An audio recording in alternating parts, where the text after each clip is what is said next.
Selamat datang pada media pembelajaran kimia. Kali ini kita akan membahas mengenai kesetimbangan disosiasi.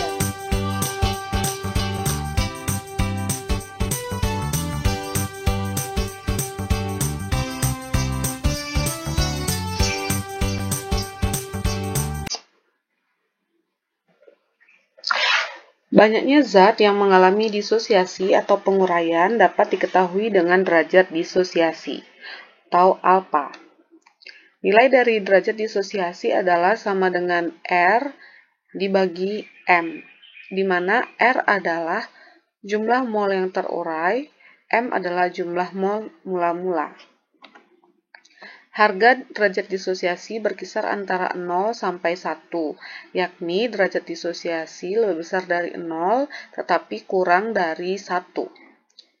Jika derajat disosiasinya sama dengan 0, artinya tidak ada zat yang terdisosiasi atau terurai. Sedangkan jika derajat disosiasinya adalah sama dengan 1, maka zat tersebut terdisosiasi sempurna. Jika nilai dari derajat disosiasinya adalah lebih besar dari 0 tetapi kurang dari 1, maka zat belum terdisosiasi sempurna atau hanya terdisosiasi sebagian. Kesetimbangan disosiasi adalah reaksi kesetimbangan dalam sistem tertutup di mana sebuah zat terurai menjadi beberapa zat lain. Kita langsung ke latihan soal. Di sini Ibu memiliki soal ke dalam wadah 1 liter dimasukkan 2 mol senyawa X2Y2 yang terurai menurut reaksi X2Y2 berkesetimbangan dengan 2X ditambah 2Y. Jika pada saat setimbang terbentuk 1 mol Y, berapakah derajat disosiasi dari X2Y2? Penyelesaiannya adalah tentu kalian harus menulis dulu persamaan reaksinya. X2Y2 berkesetimbangan dengan 2X ditambah 2Y. Kemudian di sini diketahui mula-mula dia memiliki 2 mol senyawa X2Y2. Kemudian yang selanjutnya diketahui adalah pada saat setimbang terbentuk 1 mol Y. Setelah mula-mula diketahui X2Y2, kemudian ternyata setelah keadaan setimbang diketahui terbentuk 1 mol Y. Dari keadaan setimbang kita ketahui ternyata 1 mol Y ini berarti Y yang terurai adalah 1 mol karena yang terbentuk adalah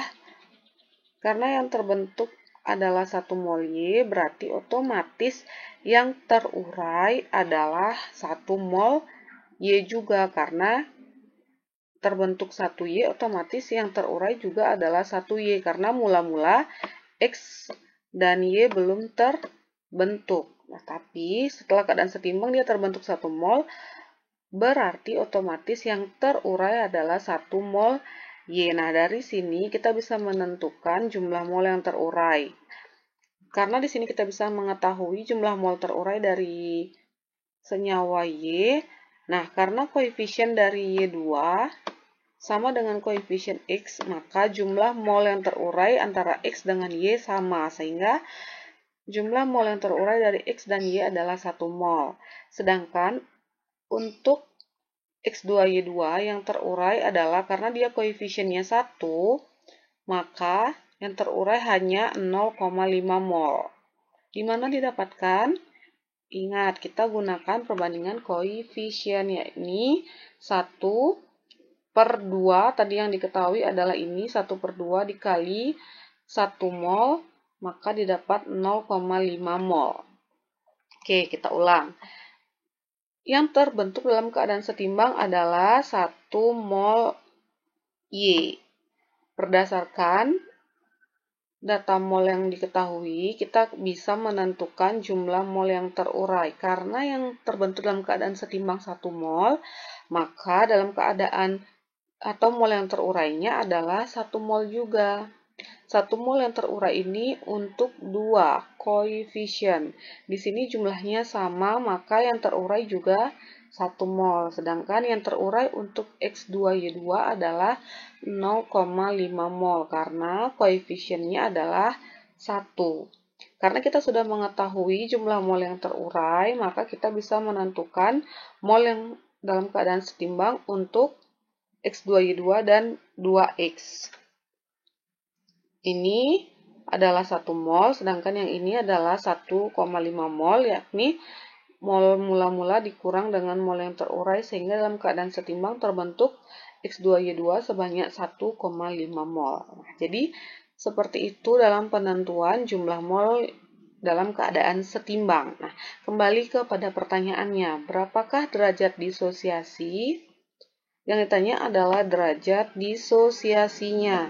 Derajat disosiasi tadi rumusnya adalah R per M, di mana R adalah jumlah mol yang terurai. Nah, berarti jumlah mol yang terurai per jumlah mol mula-mula. Sehingga derajat disosiasinya adalah R per M, R-nya adalah yang terurai adalah 0,5 mol, mula-mulanya adalah 2 mol. Sehingga derajat disosiasinya adalah 0,25 atau sama dengan 25%. Jadi, derajat disosiasinya adalah 0,25 atau 25%. Bagaimana, mudah? Baik. Kita ke contoh soal yang kedua. 2 mol PCl5 dimasukkan ke dalam wadah 2 liter dan dipanasi pada suhu 250 derajat Celcius untuk mencapai keadaan setimbang. Ketika 60% PCl5 terurai menjadi PCl3 dan Cl2, nilai tetapan kesetimbangan Kc untuk reaksi PCl5 berkesetimbangan dengan PCl3 dan Cl2 adalah, di sini kita menentukan nilai Kc atau tetapan kesetimbangannya. Nah, diketahui mula-mula PCl5-nya adalah 2 mol. Volumenya adalah 2 liter. Kemudian diketahui yang terurai berarti adalah derajat disosiasinya 60%.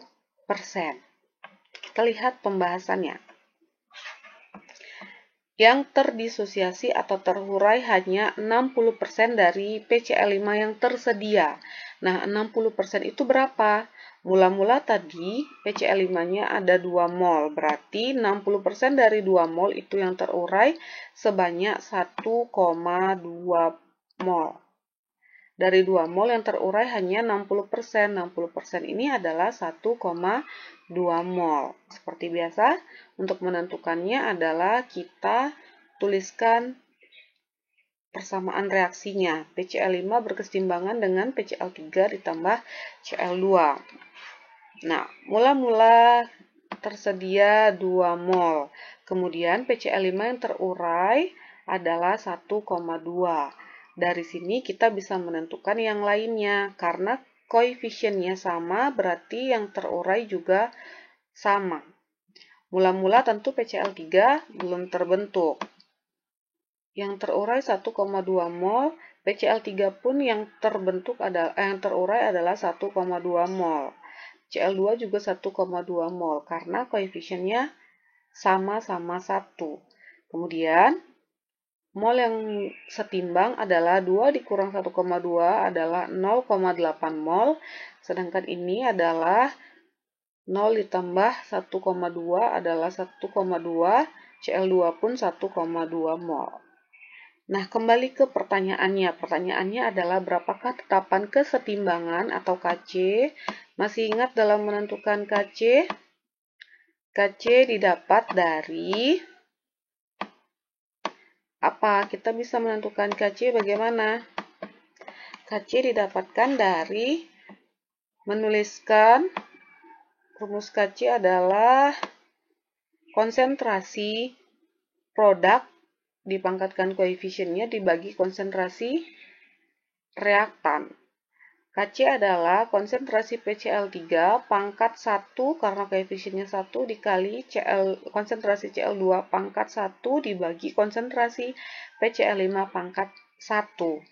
Karena dalam keadaan setimbang yang diketahui mol, berarti kita ubah dulu menjadi konsentrasi, di mana konsentrasi sama dengan mol dibagi dengan volumenya. Konsentrasi PCl5 adalah 0,8 dibagi 2. Di awal sudah diketahui pada soal volumenya adalah 2 liter, sehingga konsentrasi PCl5 adalah 0,4. Konsentrasi PCl3 adalah 1,2 dibagi 2, 0,6. Konsentrasi Cl2 adalah 1,2 dibagi 2, 0,6.